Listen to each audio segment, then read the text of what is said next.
하나님 말씀은 신약성경 마태복음 4장 17절입니다. 마태복음 4장 17절 신약성경 5쪽입니다. 마태복음 4장 17절 신약성경 5쪽입니다. 우리 함께 봉독하겠습니다.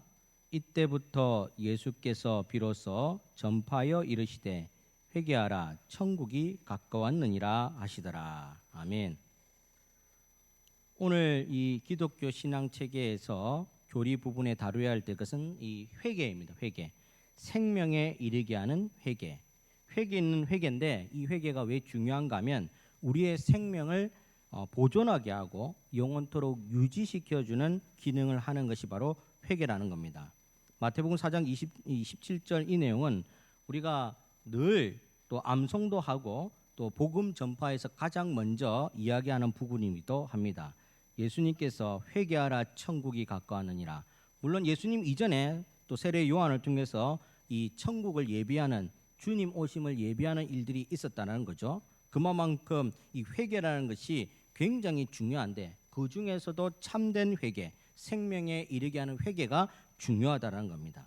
많은 사람은 회개 기도를 하고 주님의 말씀을 따라 겸손하고 또 타인을 포용하고 인내하면서 자기 십자가를 지고 복음에 힘쓰고 또 착한 행실을 많이 한다고를 합니다. 그런데 이렇게 착한 행실을 많이 한다고 하면 이것으로 참된 회개가 끝나는 것일까? 착한 행실 이꼬르 참된 회개일까? 주님께서 말씀하시는 참된 회개의 생명을 또 살리는 그런 회개는 착한 행실 이꼬르 참된 회개는 아니다라는 거죠. 주님을 믿으면서 겸손을 갖추고 남을 포용하며 오래 참고 많은 것을 버리고 복음 전파에 힘을 쓰고 확실히 행실의 변화가 있기는 있지만 그럼에도 불구하고 계속되는 거짓말이나 또 남을 속이는 일이나 재물과 악한 것을 쫓거나 교만하거나 거만하거나 이기적이거나 탐욕적인 이런 품성이 여전히 우리 속에는 남아있다는 것을 부인할 수가 없다라는 겁니다. 우리 속에 여전히 이와 같은 일들이 계속적으로 반복될 수밖에 없다는 거죠. 왜 그러냐면 사람이기 때문에 그렇다는 겁니다. 이것이 딱 근절되고 앞으로 좋은 방향으로 나아가면 참 좋겠는데 사람인지라 이게 딱 근절하기가 힘들다는 겁니다. 어렵다라는 거죠.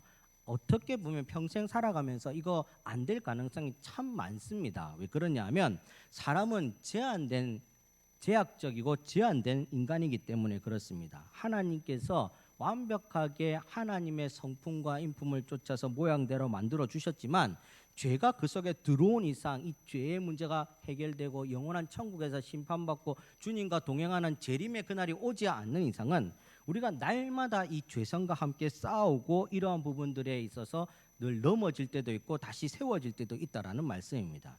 하나님께서 축복하는 가정이 늘 무탈하고 행복하고 평안하고 그렇게 했으면 좋겠지만 또 그렇지만은 않다라는 겁니다. 살아가면서 때로는 힘들 때도 있고 어려울 때도 있다라는 거죠.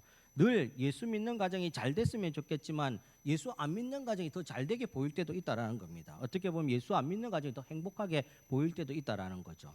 예수 믿는 가정이 더 헌신하고 더 많이 사회적으로 모범되게 살지만 예수 안 믿는 가정보다 더 못 살고 힘들 때도 있다라는 겁니다. 그렇다면 주님께서 우리에게 축복을 주지 않아서 그런 것인가? 내가 참된 회개를 하지 않아서 그런 것인가? 이렇게 의문점이 들고 또 딜레마에 빠질 수 있지만 실상은 그렇지 않다는 겁니다. 하나님께서 우리에게 회개를 한번 받으시면 그것으로 오케이, 우리를 하나님의 의인으로 인쳐주시면 그것으로 오케이 한다라는 겁니다. 그것으로 구원을 이룰 모든 조건들은 끝났다라는 거죠. 단지 우리 속에 있는 죄성이 완전하게 주님 재림 때에 사라져서 심판받고 끝나는 것이 아니기 때문에 그날이 이를 때까지는 늘 싸우고 힘들고 어렵다라는 겁니다. 그때마다 그러면 우리는 참된 회개를 하지 못해서 이렇게 늘 힘든가 이렇게 생각하면 안 된다는 거죠. 이 참된 회개를 못해서 그런 것이 아니라 생명이 우리가 없어서 그런 것이 아니라 인간이기 때문에 죄인이기 때문에 그럴 수밖에 없는 삶에 놓일 수밖에 없다라는 겁니다. 그러면 우리는 어떻게 살아갈 것인가? 주님께서 우리를 도와주지 않는 것이 아니라 주님께서 늘 우리와 함께 있다는 것을 먼저 인정해야 되는 거죠. 내가 하나님 앞에 죄인입니다. 죄를 지을 수 있는 존재입니다라는 것을 늘 인정해야 된다는 겁니다. 그럴 때에 나는 아까 찬양처럼 부족합니다. 연약합니다. 라고 고백을 할 수가 있는 것이죠. 우리가 내가 부족하지 않고 내가 정말 잘난 것만 같고 내가 정말 다 이룬 것만 같으면 주님을 찾을 일이 별로 없지 않겠습니까? 그리고 다 이룬 것 같으면 내 인생 다 그냥 여기서 끝난 것처럼 호의호식하고 다 지내면 그뿐인 것 같지만 우리 인생은 아무리 돌아봐도 그런 일들은 잘 이루어지지 않는다라는 겁니다. 일생을 살아가는 동안 계속적으로 힘든 점이 있다라는 거죠. 그것을 통해서 내가 나 자신을 정죄하지 않기를 바랍니다. 나는 회개받지 못했구나. 나는 하나님의 사랑을 덜 받았구나. 하나님께서 나를 멀리하시구나. 이렇게 생각하면 안 된다는 말씀입니다. 하나님은 여전히 그럼에도 불구하고 우리를 사랑하시고 여전히 그럼에도 불구하고 내 손을 잡아주시고 여전히 우리가 다시 한번 하나님 용서해달라고 구하면 하나님은 용서해 주시는 분입니다. 우리가 스스로를 자꾸 나약하게 만들고 자꾸 구렁텅이에 빠지는 일들을 해서 그렇지 하나님은 여전히 우리 옆에 계시고 우리 속에 계시고 우리 친구가 되어주시고 아비가 되어주시고 어미가 되어주셔서 우리 가는 길들을 여전히 지도해 주신다는 겁니다. 단지 그 손을 딱 붙잡고 다시 한번 일어서느냐 그렇지 못하느냐의 차이점이 있는 겁니다. 여러분들 참된 회개를 못해서 생명에 이르는 회개를 못해서 내가 잘못된 것이 아니라는 것 다시 한번 머릿속에도 주지를 해야 되지만 가슴으로 그것이 느껴져야 되는 겁니다. 신앙인으로서 누구를 정죄할 필요도 없고 나 자신을 정죄할 필요도 없습니다. 결코 정죄함이 없나니. 왜 그렇습니까? 하나님께서 의인이라고 칭해 주시면 내가 내 스스로를 정죄할 필요가 없다라는 겁니다. 세상은 나에게 손가락질을 할 수가 있고 아직은 세상은 나를 덜 됐다고 이야기할 수는 있겠지만 하나님은 나를 그렇게 생각하지 않는다라는 거죠. 하나님은 조금 부족하더라도 괜찮아, 조금만 있으면 나아질 거야, 내일이면 더 좋아질 거야. 늘 다람쥐 쳇바퀴 돌듯이 힘든 생활들이 있고 어려운 생활들이 있고 부딪히는 일들이 있겠지만 그럼에도 불구하고 하나님은 그럼에도 불구하고 내일은 좀 더 괜찮아질 거야 라고 하나님께서 참아주시는데 내가 그것을 가지고 못 참는다, 안 된다, 부족하다 할 필요가 없다라는 말씀입니다. 우리에게 그러면 구할 것이 무엇인가? 참된 회개를 믿어야 되는 거죠. 내가 하나님을 정말 사랑합니다. 그래서 내가 죄인입니다. 그렇게 돼서 나는 일생 살아가는 동안 죄를 범할 수밖에 없는 그런 죄인임을 인정합니다. 사도 바울처럼 죄인 중에 괴수입니다. 아무리 돌이켜봐도 나는 돌이킬 수 없는 죄수가 맞는 것 같습니다. 그런데 하나님 그럼에도 불구하고 내가 붙잡을 것은 하나님밖에 없습니다. 하나님 용서해 주십시오. 하나님 나를 이끌어 주십시오. 이렇게 회개하고 기도했다면 결코 나는 정죄할 필요가 없다라는 거죠. 다만 시시각각 밀려오는 죄 속에서 회개는 있어져야 된다는 겁니다. 시시각각 범하는 죄를 그냥 내버려 두면은 그 죄가 쌓여서 나중에 눈덩이처럼 불어난다는 거죠. 바늘도둑이 소도둑 되듯이 나중에 화인 맞은 자가 돼서 양심의 거리낌이 없어진다라는 겁니다. 그러니까 죄가 있을 때는 날마다 하나님 앞에 회개를 하고 돌이켜야 되는 겁니다. 그게 또 내일 또 반복된다 할지라도 사람인지라 그럴 수밖에 없습니다. 용서해 주십시오. 그런데 조금 범하는 숫자를 줄여 주십시오. 끊어 주십시오. 멀리 도망가게 해 주십시오라고 날마다 나를 돌아보아서 경책하고 회개하는 기도가 필요한 거지. 내가 참된 구원을 받지 못했다, 참된 회개를 하지 못했다 이렇게 생각하면 안 된다라는 것을 기억하시기 바랍니다. 한 번 의인은 영원한 의인입니다. 하나님께서 한번 도장 꽉 찍어주시면 이 도장 내가 찢을 수 없다라는 겁니다. 하나님께서 찢지 않는 이상 찢을 수 없는데 하나님은 절대 찢지 않는다라고 약속해 주셨다는 거죠. 하나님의 약속은 실현치 않는 분이시기 때문에 인생이 아니라 실현치 않는 분이시기 때문에 그 약속을 내가 믿으면 되는 겁니다. 그래서 하나님, 내가 하나님과의 맺은 약속은 굳건히 믿겠습니다. 하지만 내일 되면 인간인지라 또 범하는 죄들에 빠질 수가 있는데 건져 주십시오. 또 내일이 돼서 혹여 죄를 지었으면 하나님 돌이켜 주십시오. 용서해 주십시오 해서 고범죄, 계속된 자범죄가 쌓여서 양심에 화인 맞은 자처럼 반복되는 죄가 없어질 수 있도록 건절될 수 있도록 노력하는 성화의 과정이 우리 속에는 늘 있어져야 됩니다. 이단은 이 한 번 회개를 했기 때문에 더 이상 회개를 할 필요가 없다라고 이야기합니다. 왜 그렇습니까? 구원받은 자 더 이상 회개할 필요 없다라고 이야기. 이론상 맞는 것 같지만 절대 그렇지 않습니다.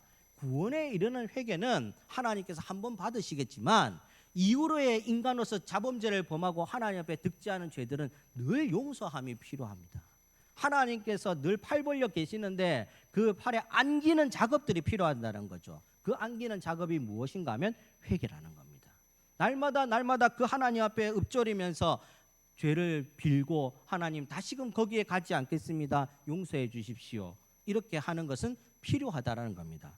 하나님께서 우리에게 구원의 은혜를 주셨으면 영원토록 그 은혜를 사모하면서 생명을 얻었으니 감사할 줄 알아야 되고, 또 그것으로 끝, 땡, 나는 이제 더 이상 죄를 지어도 죄인이 아니야, 이렇게 것이 아니라 다시금 그러한 죄들을 범하지 아니하도록 하나님 용서를 구하고 다시금 일어설 수 있도록 도와달라고 구원함을 또 얻고 하나님 앞에 살아가야 된다는 겁니다. 옛날에 바리새인과 서기관 제사장들은 누구 못지않게 신앙생활 아주 잘했다고 칭찬받습니다. 밖에서는 누구 못지않게 율법주의적으로 살았고 경건하게 살았고 금욕주의적으로 살았다는 겁니다. 그것을 가지고서 자기들은 천국의 지표로 삼았다는 겁니다. 얼마나 금욕적인 생활을 했는지, 얼마나 율법주의적인 생활을 했는지 그것을 가지고 지표로 삼았다는 겁니다. 안에서 깨어지는지 속이 문드러지는지 그것은 아랑곳하지 않고 밖에서 열심히 하면 된다고 살았다는 겁니다. 그런데 하나님은 중심을 보시는 하나님이기 때문에 율법적으로도 잘 살아야 되지만 그 안에 내면이 썩어지고 문드러지지 않도록 다 하나님 앞에 아뢰고 나오는 작업들을 계속적으로 예수 그리스도의 말씀을 통해서 우리에게 알려주고 있다는 겁니다. 그러니 율법주의자들인 바리새인과 서기관 제사장들은 메시아만 딱 오면 그냥 끝난다고 생각하는 거죠. 영원한 왕이 와서 이 땅을 왕국으로 만들면 끝난다고 생각하지만 그걸로 끝나는 것이 아니라는 거죠. 예수님께서 다시 오는 그날은 심판이 있다라는 겁니다. 선악간에 내 죄가를 다 하나님 앞에 낱낱이 구하고 천국 갈 자와 가지 못할 자를 구별하신다는 거죠. 오른손과 왼손, 오른쪽에 있는 양과 염소 이렇게 구분한다라는 겁니다. 그때에 조금이라도 하나님 앞에 부족함이 없이 서기 위해서는 날마다 자복함은 있어야 된다라는 겁니다. 구원은 받았지만 하나님 그래도 완전치는 않습니다. 예수님 다시 오는 그날까지 늘 하나님 앞에 엎드립니다. 제 죄를 용서하여 주시옵소서. 혹여 부지불식간에 지은 죄도 있을 거 아닙니까? 나는 죄인지 전혀 몰랐는데 상대방은 마음이 아프고 힘들 때도 있다라는 겁니다. 부지불식간에 짓는 죄가 흩어 지나갈 것이 아니라 그것도 나는 잘 인식을 못할지라도 오늘 하루가 가기 전에는 회개를 해야 된다는 거죠. 부지불식간에 혹여 내가 죄를 지었다면 용서를 해주시고 나로 인해 상처받은 사람이 있다면 용서를 해주십시오라고 마무리를 지어야 된다는 거죠. 마무리. 신발끈이 풀렸는데 그냥 계속 걸어가고 달려갈 수 없지 않습니까? 그 신발끈에 도리어 걸려서 자빠져서 다치게 된다는 겁니다. 발목을 잡는다는 거죠. 매듭을 짓는 과정도 회개이고 매듭을 푸는 과정도 회개라는 것을 우리가 기억해야 되는 거죠. 한번 생명에 이르는 회개를 했다면 이제부터 우리가 회개하는 것은 하나님 앞에 더 안기는 연습의 회개라는 것을 기억하시기 바랍니다.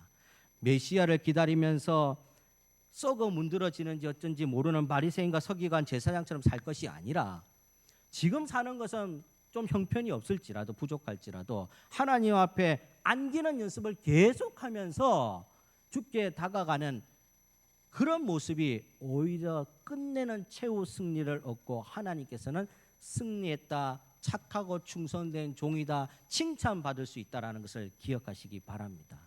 오늘 생명에 이르는 회개는 이미 여러분들이 예수 믿는 그 순간 자복하고 회개하는 순간 하나님께서 다 받으셨습니다. 주님께서 십자가에 다 도말하셨습니다. 이제는 우리가 어떤 기도를 합니까? 생명을 유지 보존 사랑할 수 있는 기도를 해야 된다는 거죠. 사랑하는 여러분, 생명을 유지 보존 사랑하고 하나님 앞에 더 안길 수 있는 기도가 끊이지 않는 저와 여러분이 되기를 간절히 축원합니다. 시편 6장 6편 6절에 보면 내가 탄식함으로 곰핍하여 밤마다 눈물로 내 침상을 띄우며 내 요를 적시나이다. 다윗이 이렇게 고백을 하고 있습니다. 어떻게 보면 다윗과 같은 사람은 굉장히 완벽한 왕입니다. 용모도 미소년에 가깝다라고 이야기를 하고 또 장군으로서 또 탁월한 전략가기도 하고 전쟁에 나가면 승승장구하고 나라도 정말 통치를 잘했고 하나님께서도 보시기에 그 중심이 아름답다고 할 정도의 칭찬을 받았으니 다윗을 볼 때에는 세상 만민들이 우러러 볼 사람이다. 그런데 이런 다윗도 그 생활들의 틈틈이 찾아보면 이루 말할 것 없이 암흑진 죄악들이 있었다는 겁니다. 그럴 때 다윗이 그냥 내버려 두고 끝난 것이 아니라 하나님께 안기는 연습을 했다는 거죠. 어떻게 했습니까? 내가 탄식함으로 곤비파여 밤마다 눈물로 내 침상을 띄우며 내 요를 적시나이다. 얼마나 울었으면, 얼마나 죄에 대해서 하나님 용서해달라고 울었으면 침상이 젖을 정도로 울었냐라는 거죠. 애통했다는 거죠. 창자가 끊어지는 아픔을 가지고 하나님 앞에 자복했다라는 말씀입니다. 그래서 다윗이 끝끝내 하나님 앞에 받았던 칭호는 중심이 아름다운 사람이라고 하나님 앞에 칭호를 받게 되었습니다. 세상 만민들이 다윗을 우러러 봅니다. 사랑하는 여러분, 우리는 뭐 다윗처럼까지는 되지 아니하더라도 일생을 살아가는 동안 하나님의 마음 정도는 우리가 헤아릴 수 있고, 또 하나님 마음 정도는 우리가 늘 생각할 수 있고, 하나님 마음 정도는 우리가 기쁘게 해드릴 수 있도록 노력할 수는 있어야 되지 않겠나 싶습니다. 그것은 다른 게 아니라 내가 하나님 앞에 안기는 연습을 매일과 같이 하는 겁니다. 하나님, 내 죄를 용서해 주시고 하나님 품에 안기겠나이다. 주께서 나를 받아 주시옵소서.